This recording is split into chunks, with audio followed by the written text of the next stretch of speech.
পৃথিৱীখন ইমান সুন্দৰকৈ সজাই দিছে, আমাৰ প্ৰতিজন ভকতৰ কৃষিভূমি দিছে। আমি কৃষি নকৰাৰ দুখতেই স্বাৱলম্বী হ'ব পৰা নাই।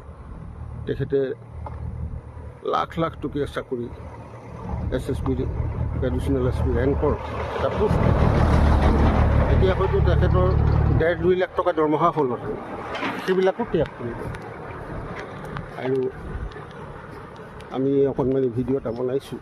কৃষ্ণ কৃষ্ণ মোৰ একেবাৰে মোৰ হৃদয়ৰ সৈতে পাপ কৃষ্ণ। আমিও প্ৰশাসনতে আছিলোঁ, আমিও ভলণ্টিয়াৰ ল'লোঁ। অযথা বস্তুৰ পিছে অবস্তুৰ পিছে ঘূৰি ফুৰিছিলোঁ। আপোনাৰ দিগদাৰ নহ'ব নহয় ন? একো নহয়, আমি কৃষকহে। কৃষ্ণ হৰিয়া, বৰ ভাল লাগিছে সত্য বাপুৰ এই কৃষিভূমি। মই দূৰৰ পৰা আপোনালোকক দেখাইছিলোঁ, কিন্তু তেখেতৰ লগতে পুনৰ কৃষিভূমিৰ কাষলৈ আহিছোঁ। আপোনালোকে চাই সুখী হ'ব। বিশেষকৈ আমাৰ উঠি অহা প্ৰজন্মলৈ গোটেই এই ভিডিঅ'বিলাক যাব।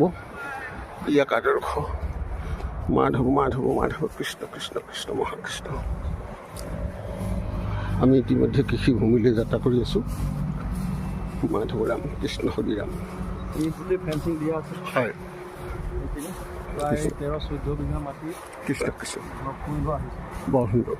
এইখিনি আপোনাৰ নিজা মাটি? এইখিনি নিজা মাটি। কৃষ্ণ কৃষ্ণ। আৰু আছে ইয়াত মাটি?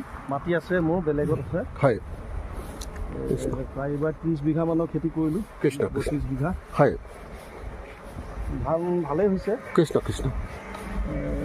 ঠিকেই পাইছোঁ বাৰু, কৃষ্ণ কৃষ্ণ অহা নাই প্ৰকৃতিপাত। কৃষ্ণ। এয়াই প্ৰথম খেতি। এইবাৰ বড়ো খেতি মই কৰি পোৱা নাছিলোঁ। অঁ, তাকে এইবাৰ মানে প্ৰথম বোলো কৰি চাওঁ। বৰ সুন্দৰ। আমি ইয়াত এই অঞ্চলত একচুৱেলি নাই। এটা সময়ত মুছলমান সম্প্ৰদায় এৰিয়াবিলাকত তেওঁলোকে কৰে। হয় হয়, বৰ ধুনীয়া কৰে। আমাৰখিনিয়ে নকৰে তাৰমানে। এইটো সেইকাৰণে আমি ভাবিছোঁ যদি কৰি পেলাই ইয়াৰ পৰা যদি প্ৰভুৱে কৃপা কৰে, কৃষ্ণ আমাক ফচলৰ ইমান কথা নহয়, কিন্তু ৰাইজে যাতে দেখি পিছত যাতে তেওঁলোক আগবাঢ়ি আহে, আগবাঢ়ি আমাৰ যুৱকখিনিয়ে যেন আমাৰ যুৱকখিনি যাতে কৰ্মমুখী হয়। হয়, কৃষ্ণ কৃষ্ণ। আমিতো অকল কৈ থাকিলে নহ'ব, হাতে কামে বস্তুটো কৰি দেখুৱাব লাগিব। গতিকে এইবাৰ মানে অলৰেডি সেয়া মই লগালোঁ। 6 বিঘামান মাটি হৈ গ'ল, আপোনাক দেখাম। কৃষ্ণ কৃষ্ণ। আমি এসময়ত বড়ো খেতি কৰিছিলোঁ। আচ্ছা, তাৰপিছতে তেনেকৈ বয়স